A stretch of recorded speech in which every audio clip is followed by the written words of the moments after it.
All right, we are live. We are live, and I want to welcome those of you who are here for the first time. And I want to welcome you to our book talk with Daring Dialogues. I am Shantae Charles, your host, and this is our Black Table Talk platform. We are here with author Tremayne Moore.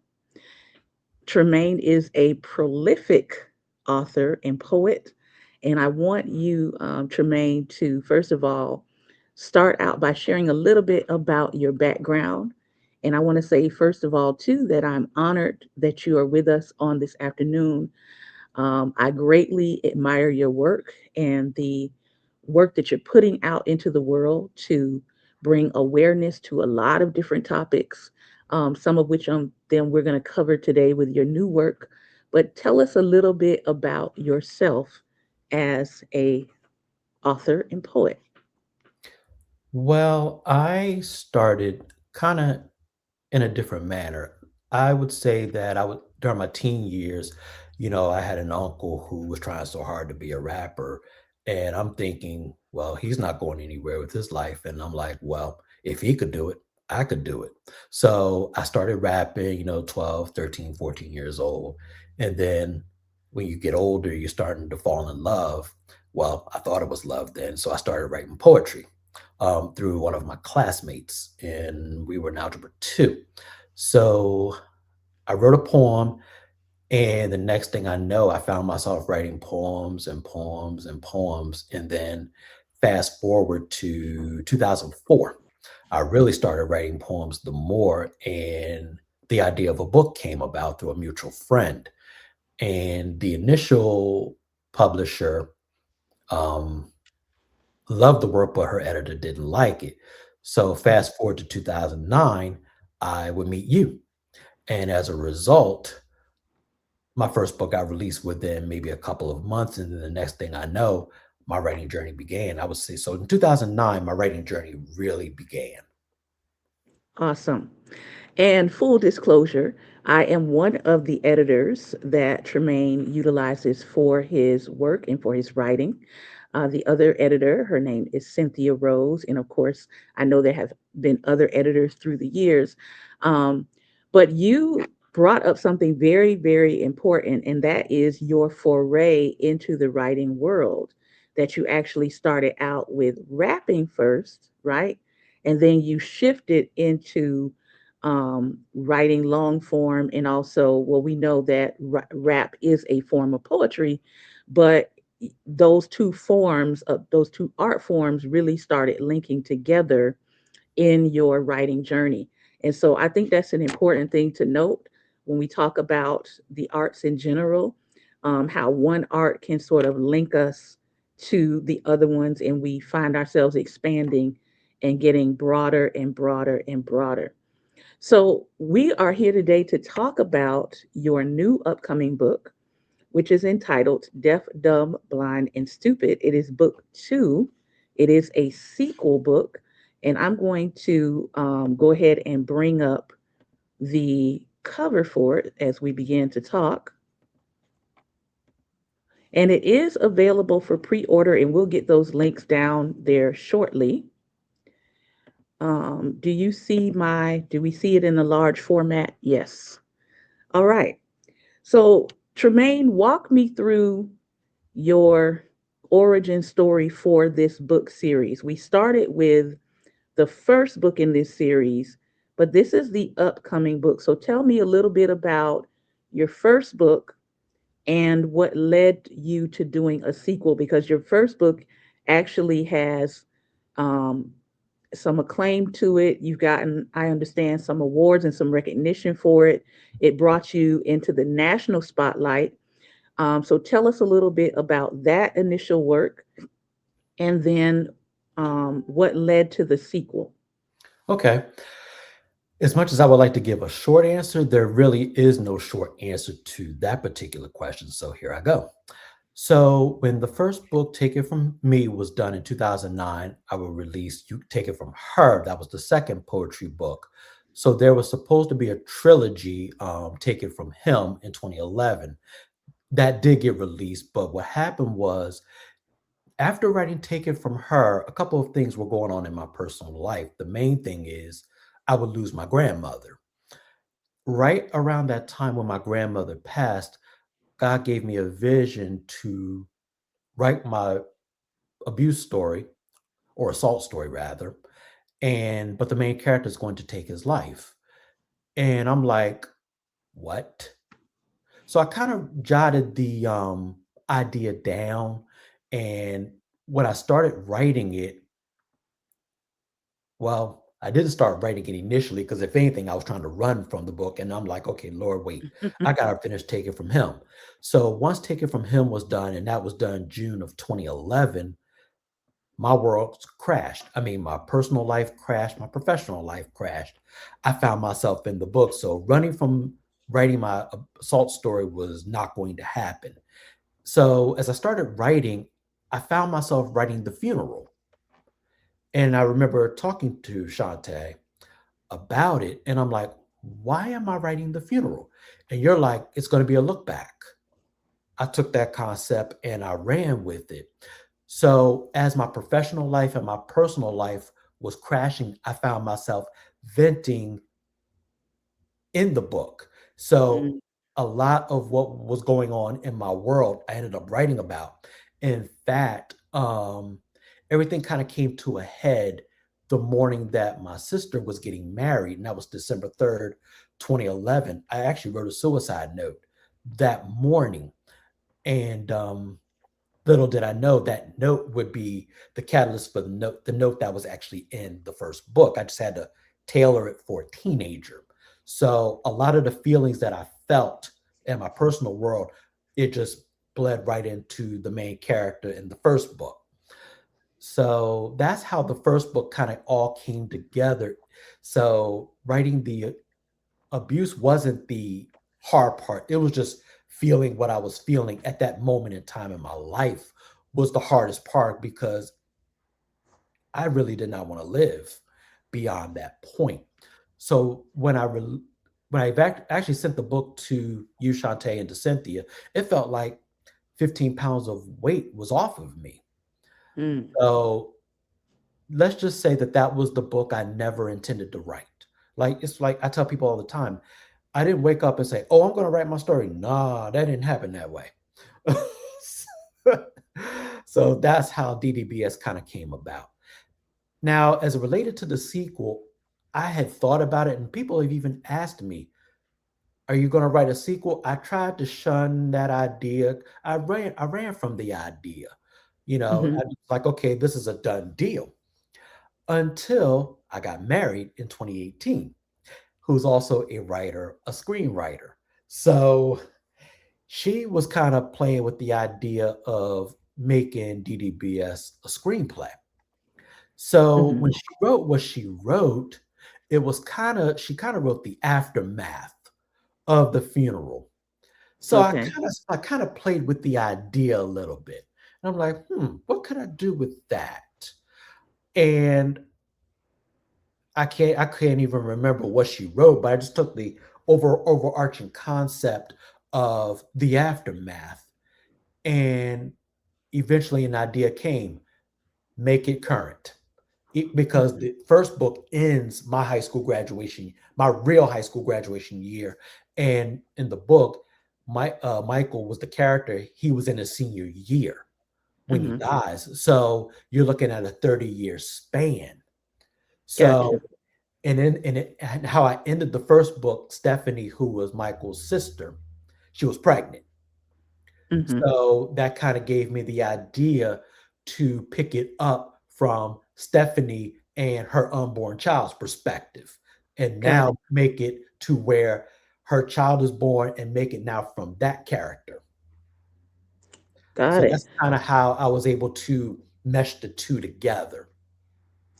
And in thinking about your process as a writer, because when we look at the themes that are in this particular work, you have where you've written about various themes, but when it comes to deaf, dumb, blind, and stupid, you are carrying through themes of suicide, and I really don't want to keep using that actual word because I know it dings us here, but unaliving. You are looking at the ideation that goes behind it. You are looking at parental care. You are looking at intimate assault. And I like to say, when I have read your work, these two works is really, I feel like, the interior life of Black boys. Mhm. And I want to say that when you started writing, this was, like you said, all the way back in 2009, there wasn't a whole lot of writing and fiction around the interior lives of Black boys. There wasn't. Now, when we hear names like Jason Reynolds or Kwame Alexander, people who write on the fiction side, but more so, they dive into themes, but the kind of writing that you were doing, showing the interior life of Black boys, there was not a lot of that writing when you began. And so I think people need to understand that too, that I do see you as sort of a pioneer of that very real, very raw kind of writing around the life of Black boys and young Black boys and what they deal with internally, and the things that don't get voiced. And so, those who would be picking up your work for the first time, I do encourage them to get part one and then also part two so that they can sort of read it in one stream. The other thing that I like about these particular works and writings is that they're not lengthy, right? You can read these works, because of the intensity of what you're talking about.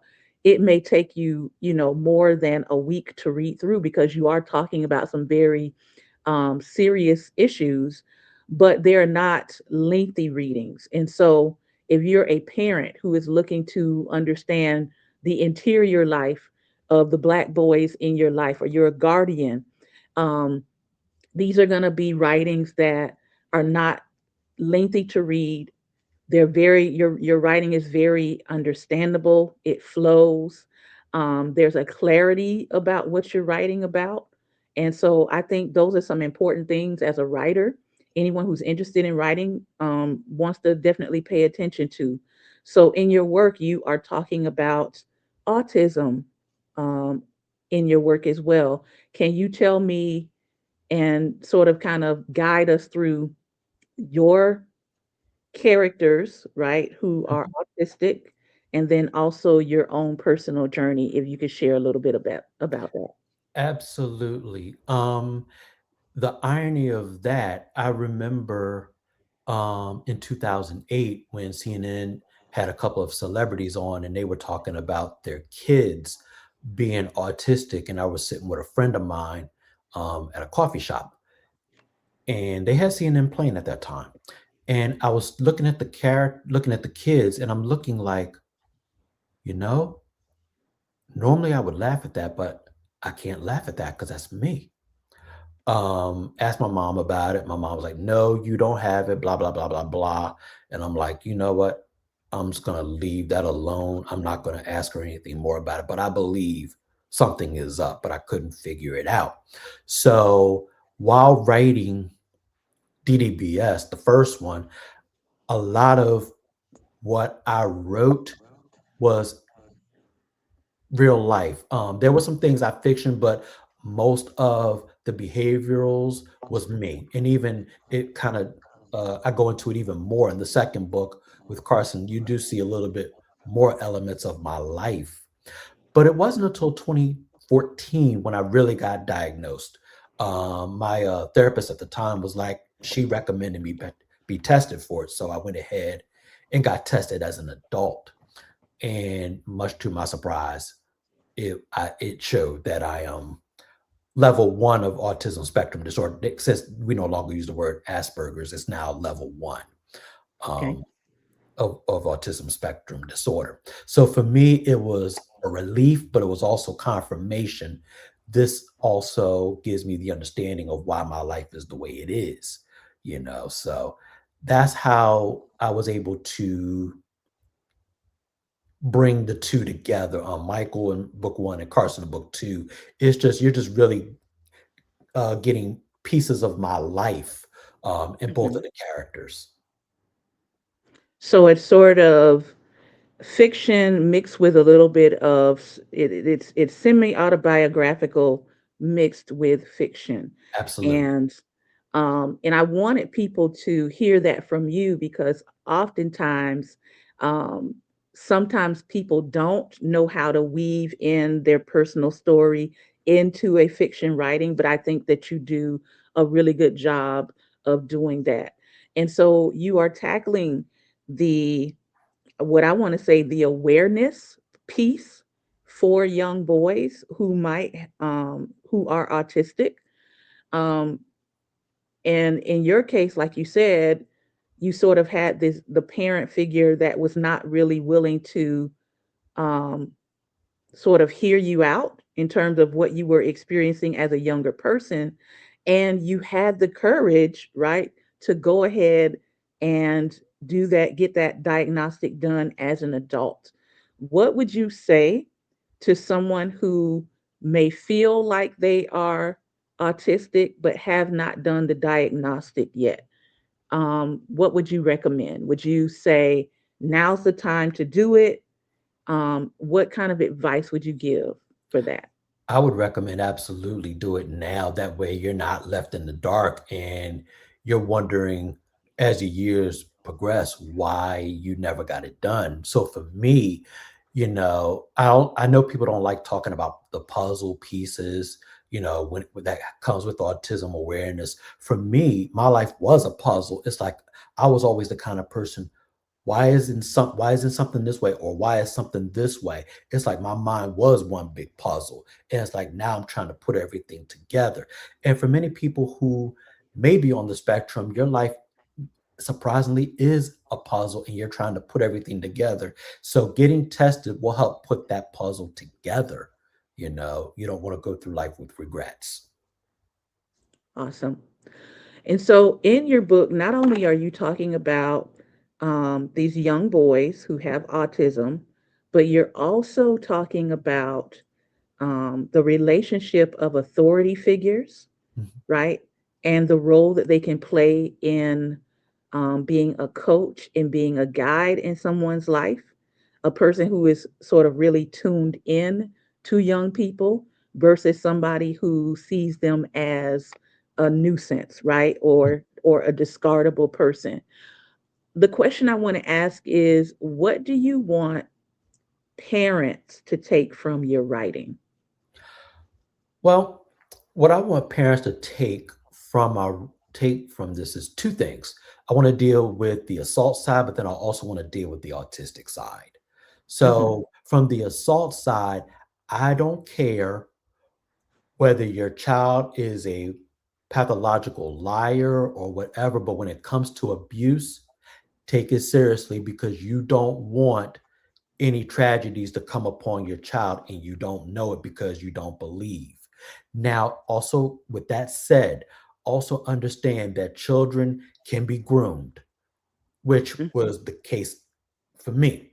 I had a relative who was grooming me, making me the liar. So when something went down, which in this case would be assault, it would be kind of sidestepped. I mean, I told them, but then I didn't tell them the full truth because the question in my mind was, would they believe me? Mhm. So the assault would continue, but not in a sexual manner, but it would be physical, mental, and emotional.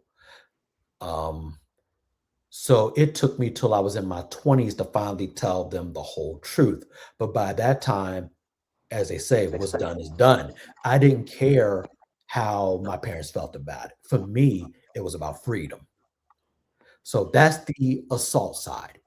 Mhm. Now, for the neurodivergent side, this one I'm going to probably be a little harsh with. Parents need to understand you cannot drive that away with discipline.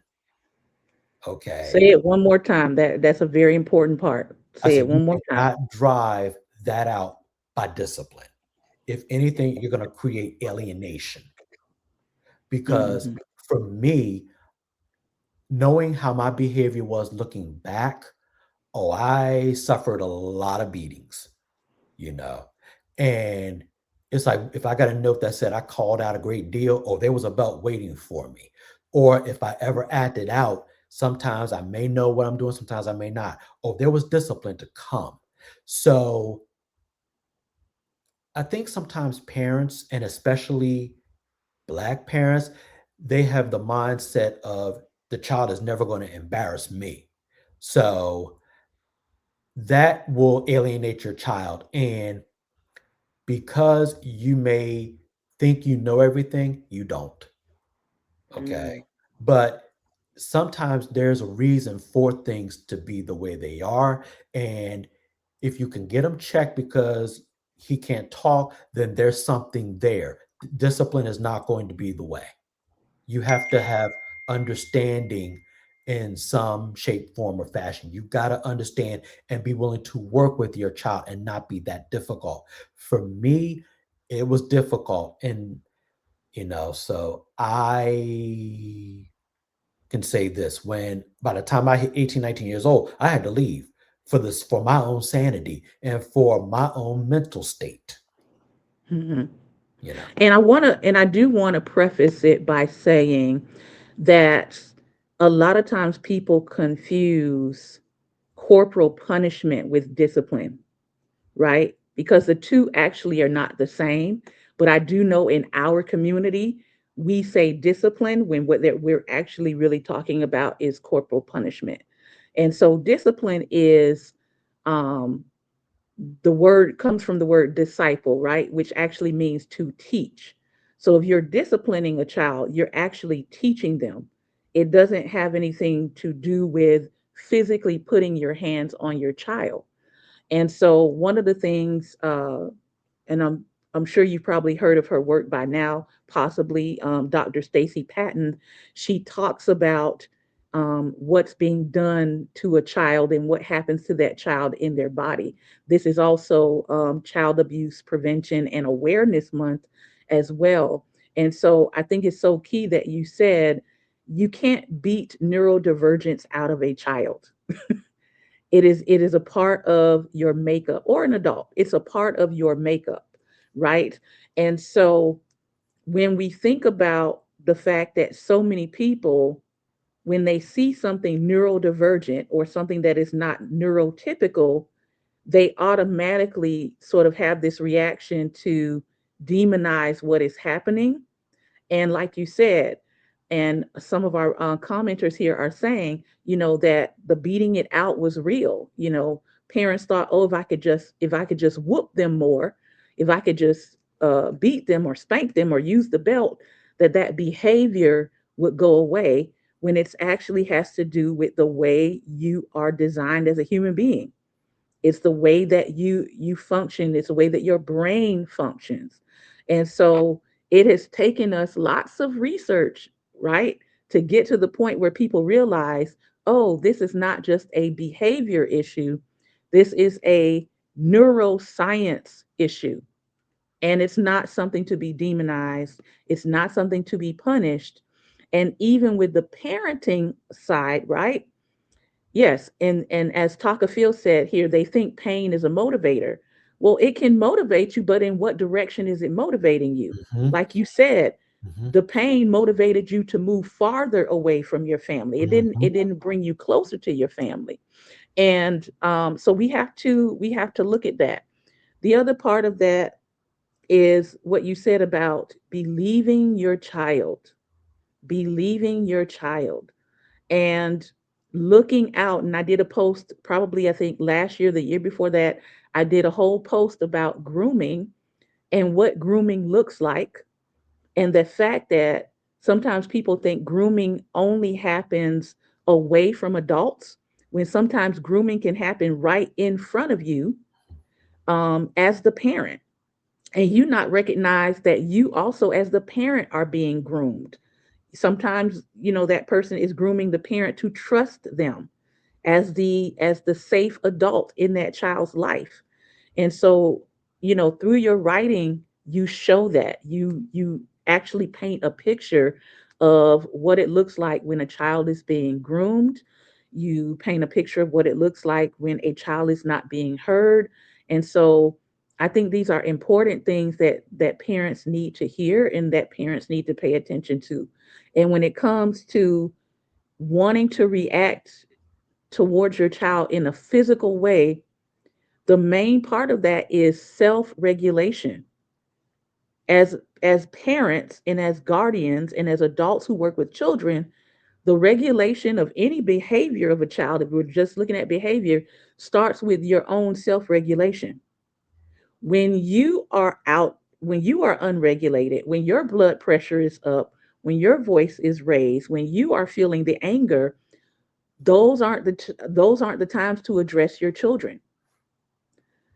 When you go look at the data around child abuse, most child abuse cases where children wind up unalived was through an unintentional act of the parent.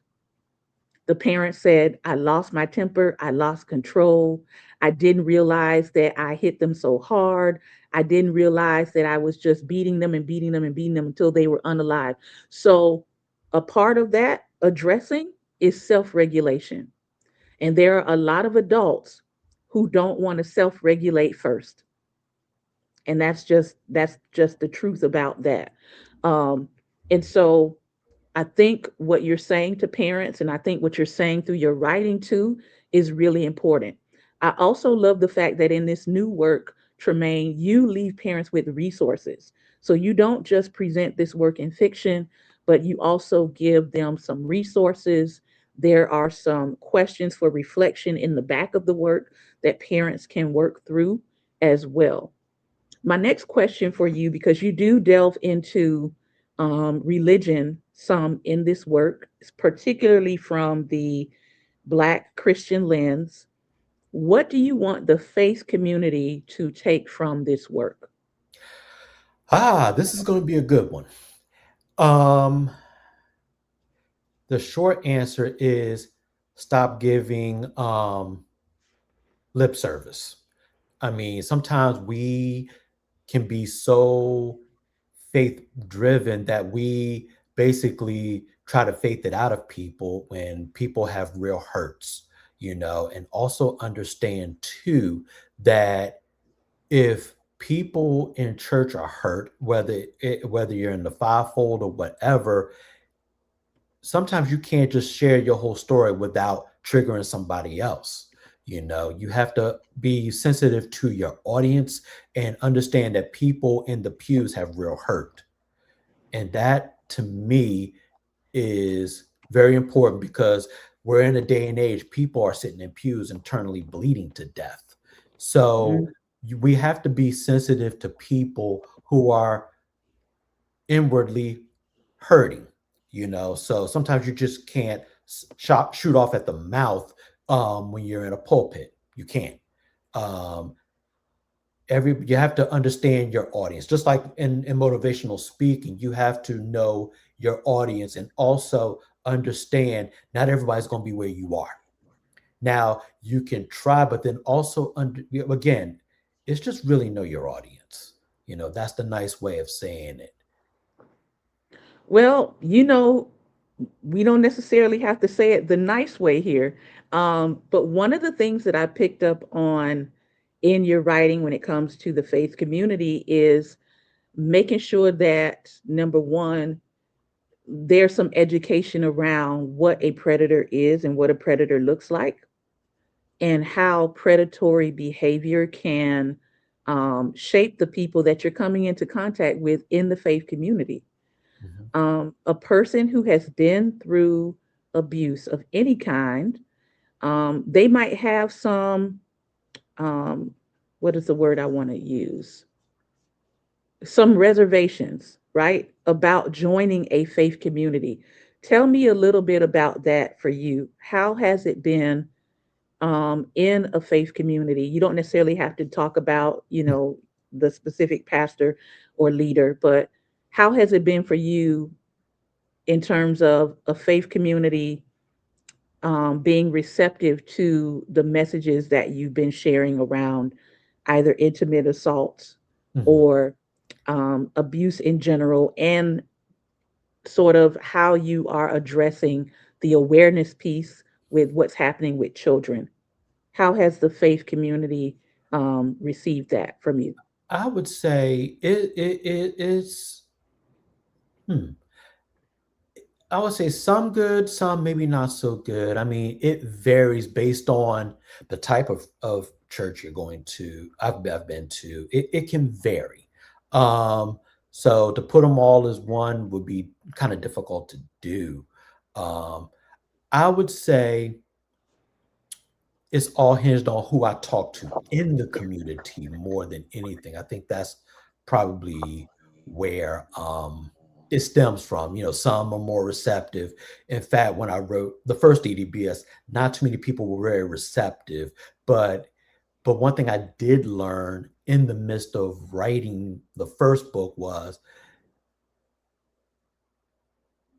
clicks is probably the problem as to why people do rash things. So I think as a faith community, we need to be sympathetic to other people. Don't let people feel closed out. But then also, more importantly, understand that there is nothing wrong with going to a therapist.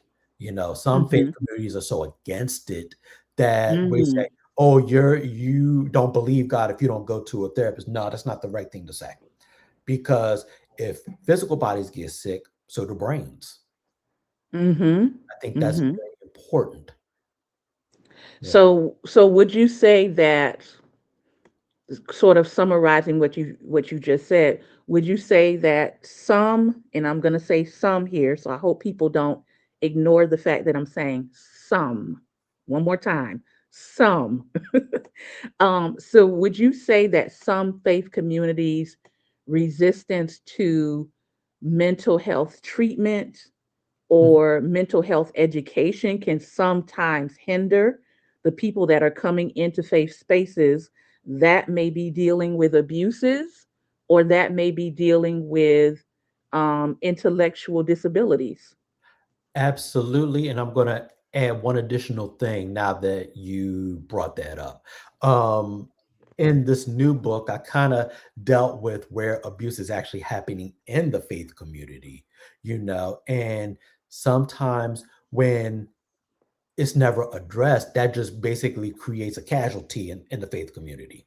You Got it. know, when people start defending other people who are doing wrong in the faith community, is prone for destruction of lives. They say God is behind it because they feel God is behind the abuse when he didn't do have anything to do with it. It's just that people are not holding other people accountable. And unfortunately, today, no one is holding anybody else accountable. But with that said, people will hold people in the pews accountable, but not anybody in the pulpit accountable.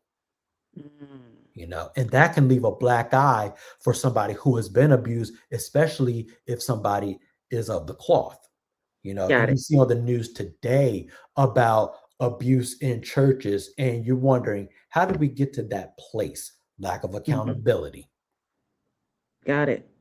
And yes, that is a, I would say that's an ongoing conversation of people who are licensed, people who are ordained, people who are in leadership positions, people who are in positions of power over a spiritual community not being held accountable. And like you said, there's a lot of demand on the accountability for people who are following or for people who are a part of a congregation. um, but when it comes to the leadership, sometimes that accountability either flies out of the window or there is very little accountability had, or the mechanisms for accountability are not, what's the word I want to say, stringent enough Mhm. to really handle whatever the offense or the violation is. And like you said, and I do agree, we've seen it time and time and time and time again. And it is affecting faith communities. People are leaving faith communities because how can I be a part of a faith community that I can't have faith in? I can't trust that, you're going to hold people accountable, or I can't trust that my child or even myself sometimes is going to be safe in that space. Mhm. And I talk about some of my own personal journey with sexual harassment inside of a faith space before, and that community's response to it let me know that I was not going to be safe in that space. And I chose to leave because I'm like, listen, um, I was a fellow minister. The other person was a minister. I brought the issue to the people that could have resolved it, and they chose to minimize what happened. And I said to myself, this space is no longer safe for me. I will not be coming back to this space. That was it. Now, somebody else might have said, well, I'll give them another chance. Well, no, I'm not giving anyone another chance to put me in a position where I am unsafe. I have been through intimate assault before, and so I'm not going to put myself in any space that does not recognize the dangers that someone else is bringing, and especially if they are also a part of leadership. So I think that that is really important, that if you are a leader, you're over a congregation, you're over a community of people, number one, there needs to be an accountability system. It needs to be stringent. It needs to be detailed. There need to be consequences.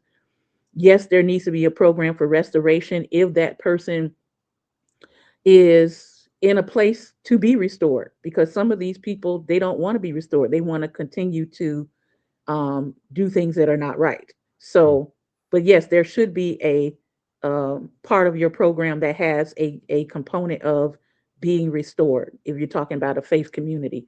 Mhm. But there absolutely should be that in place.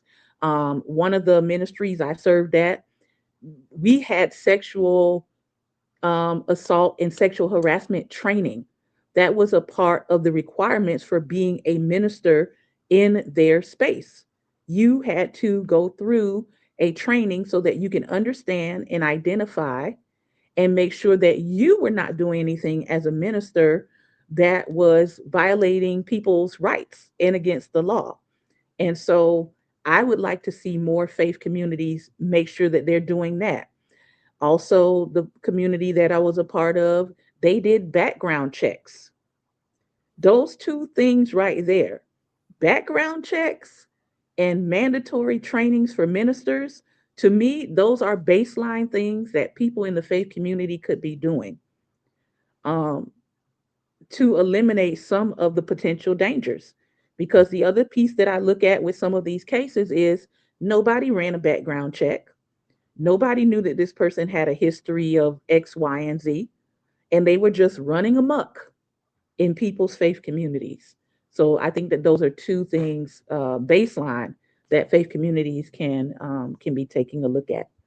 Final question for today: what do you want readers to take away from this book series?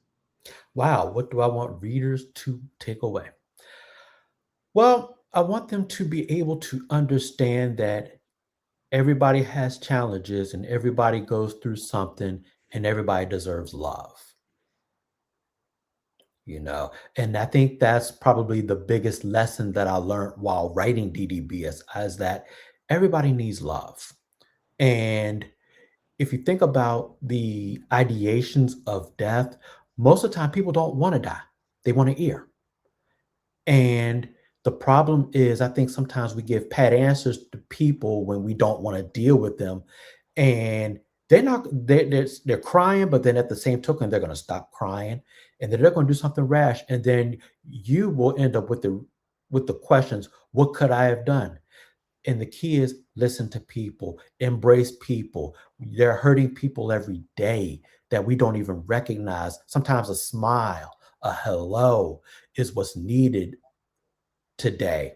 And that will stop the hatred and why people act out or do whatever they're doing. People need love. People need love. And I do want to say that love is not necessarily romantic, Exactly. right? Exactly. because there is a love story in this story, but that's not the only kind of love that you're talking about. There's familial love, there is love of the community, there is, people being a part of your village, right? Mhm. I think some of that is seen in this story. I don't want to give the story away, that's why I'm kind of talking around the themes here. um but I feel like that village is necessary. I know there are people who are loners. I get that. You are an introvert. You don't necessarily want to be around people all the time. I get it. But there's something to be said about community when you need it. There's something to be said about people rallying around you and being a support to you when you need it. And so I think that is a very important theme. People need love. People want to live. People want um, to have a life that is not filled with suffering. I think that's another thing that I saw and see in your writing.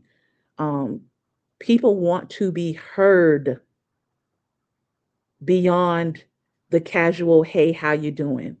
I know I try to come on this platform at least once a week to talk to my followers here because I understand that community, a part of community is being in conversation with people.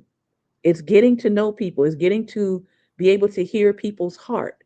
So I come live on this platform particularly to let people know, hey, there's a real person behind this page. I have feelings too.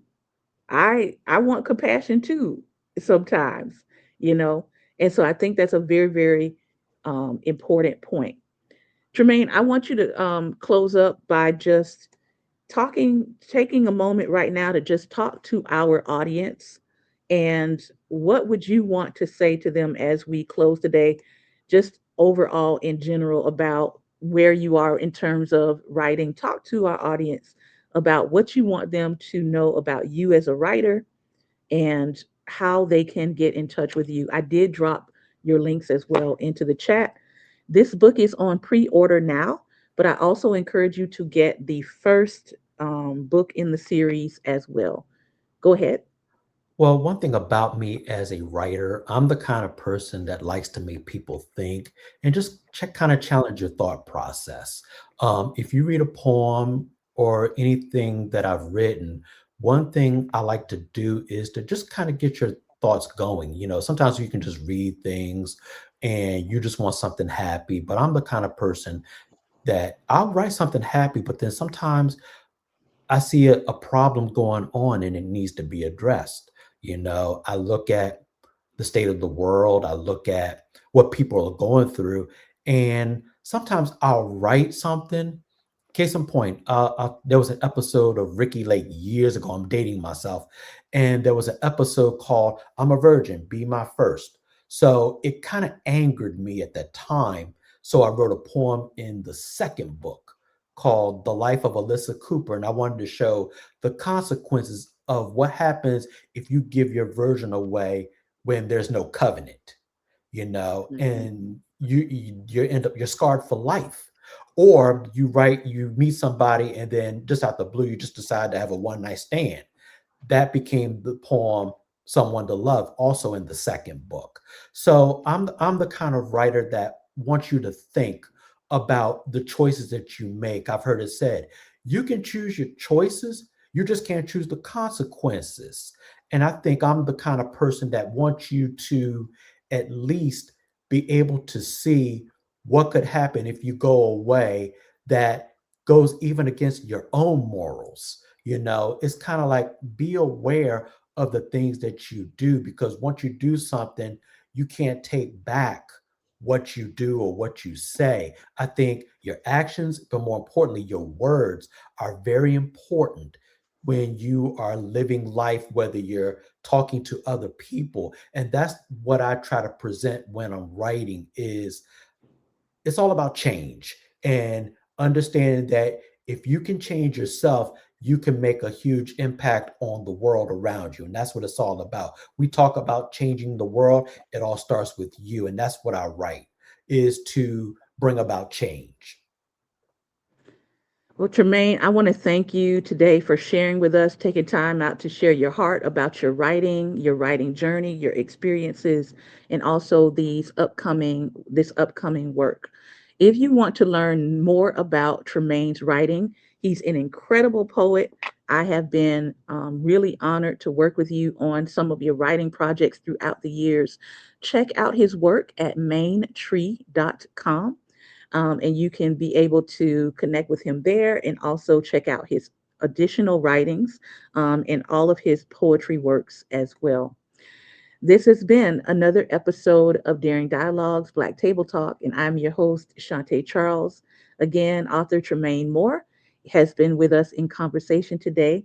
Remember, light is the most daring opposition to darkness, so stay and be light. Take care, be well, and most importantly, be light. Mr. Moore, hang around and we will chat it up backstage.